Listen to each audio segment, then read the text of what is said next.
Hey guys, and welcome to a Wild Rift video. Today we have something pretty special. It might be a little bit on the longer side, not too sure, but definitely a different format. Basically, Riot hosted a Q&A and answered a ton of questions strictly about Wild Rift. So we have kind of like 18 fun facts we can learn from these Q&As.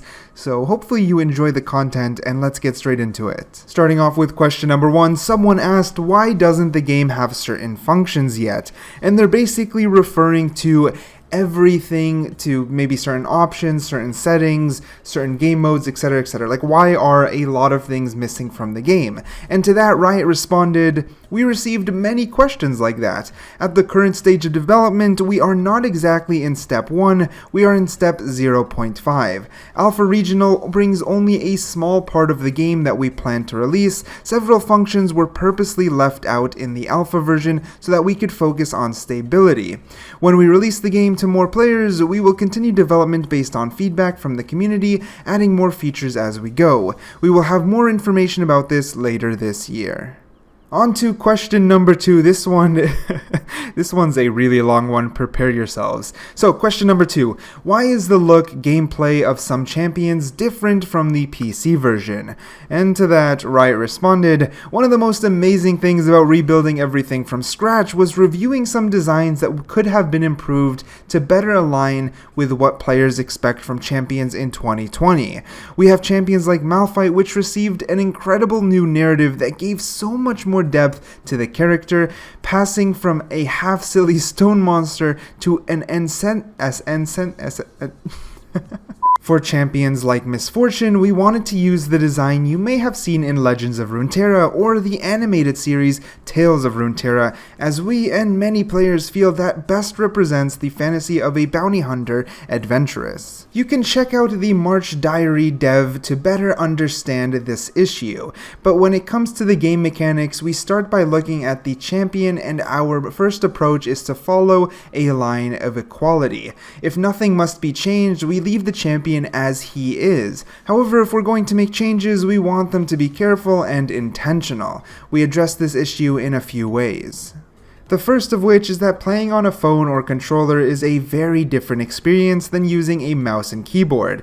Because of these limitations, we wanted to ensure that we were not just using purely passive skills in Wild Rift. Champions still have passives, but we're talking about essential skills from passive kits like Vi's Headshot or Twisted Fate's Marked Deck. So we've added active skills to all of them. The second point would be sometimes we see an opportunity to make the most of the dual stick controls, and that means that we can convert some pointing and clicking skills into precision shots. This makes it easier to match them with the Wild Rift control scheme. You'll see this in skills like Misfortune's 2 or 2 for 1 or Annie's Disintegrating, as well as more opportunistic ways like being able to control Ash's enchanted crystal arrow in the air.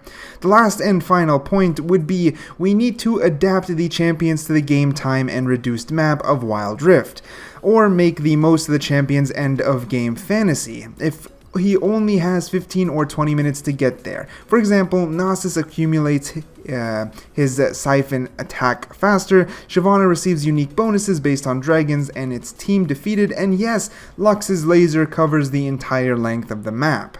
We hope that these factors do not prevent Wild Rift from continuing to be an authentic version of League of Legends that is worth your time. We would love to hear your thoughts on how these changes are doing when you can play with them. On to question number 3. I find this one very interesting. Will Wild Rift influence PC League of Legends? For example, can a successful Wild Rift champion balance be replicated in PC League of Legends? Or are they side games with totally different decisions? If an older PC League of Legends champion who is also on Wild Rift undergoes a rework, like Shyvana, does that mean he will also undergo changes to the mobile version, or are the games not interconnected? And to that, Riot answers, our goal is for game mechanics to be familiar, as we don't want players to need to relearn how to play League of Legends when switching between Wild Rift and PC. At the moment, the Wild Rift map includes structures, jungle objects, and terrain which are different from Summoner's Rift, although there are many similarities. So in the future, we want to keep the experience similar. Spoiler alert, don't tell anyone. In the future, we will explore the Dragon Souls in Wild Rift. For champions, we're trying to make sure that Wild Rift is an authentic League of Legends experience, but we know this is an opportunity to test new ideas or improvements. For the most part, we will use the PC League of Legends champion designs. In some cases, if the PC League of Legends team thinks changes are appropriate, Wild Rift changes will be applied to LoL and vice versa. The Wild Rift will have its own balance, as some champions have different skills and base attributes, and the Rift has a new terrain. There is no way to make an exact balance parity. In addition, we also have to take into account the fact that Wild Rift controls change the way we balance champions. For question number 4, Riot was asked, is there a list of when certain champions will be launched? Will there be an exact order? How does the team decide which champions will enter the Wild Rift? Popularity in PC LoL, ease of translating the kit to mobile version, etc. And Riot responded, we want to include several champions after launch, but there will be no specific order. Choosing the champions we would add to Wild Rift was a very difficult process. As you can imagine, reducing a squad of more than 140 champions to the first 40 was complicated, mainly because players are usually very attached to their favorites. We took a lot of things into consideration, but we wanted to have a wide variety of champions on the PC version. We would like players to have a variety of role choices and class diversity with different archetypes. So we have Ahri, Jhin, and Lux, but we also have some niche champions like Gragas and Aurelion Sol. They went on to say, another objective was to avoid intersections, that is, there are no groups of champions that occupy the same space for players. We believe that there must be something for everyone in the initial cast. From a development perspective, we chose some champions that we think would work well with a dual stick control, but we also chose others to test our limits and see if they would work on mobile devices, like Yasuo or Zed. We hope that the feeling of playing them is as good as on the PC. Moving on to question number 5, they get a little bit shorter here, thankfully, making it a lot more rapid fire, but Riot was asked, what was the most difficult champion to adapt to the mobile version? And their response was, we had to deal with 2 different types of difficult champions. The first type are champions difficult to deal with regardless of platform, like Braum, as their ability intersects with all other champions in the game. The second type refers to those previously optimized for mouse and keyboard controls, which impose platform limitations. In this case, we can talk like champions like Jhin or Ziggs, whose long-range skills have led us to explore new camera enhancements, or like Yasuo, as his quick skill set is needed for special attention. On to question number 6. Where's the teleport? And Riot responded, teleport, one of the PC LoL summoner spells, is now an enhancement item for boots, along with several other assets such as Gractolic Plate, Redemption, or Zhonya's Hourglass. We made this change because we wanted active item enchantments to be more meaningful choices that vary with each match based on champions faced, and we think that for Wild Rift, teleport falls into that category. Now that one is special. Having teleport on an item is a very different dynamic than having it as a summoner spell, and I can't wait to get my hands on the game to look into stuff like this more, but anyways, on to the next question.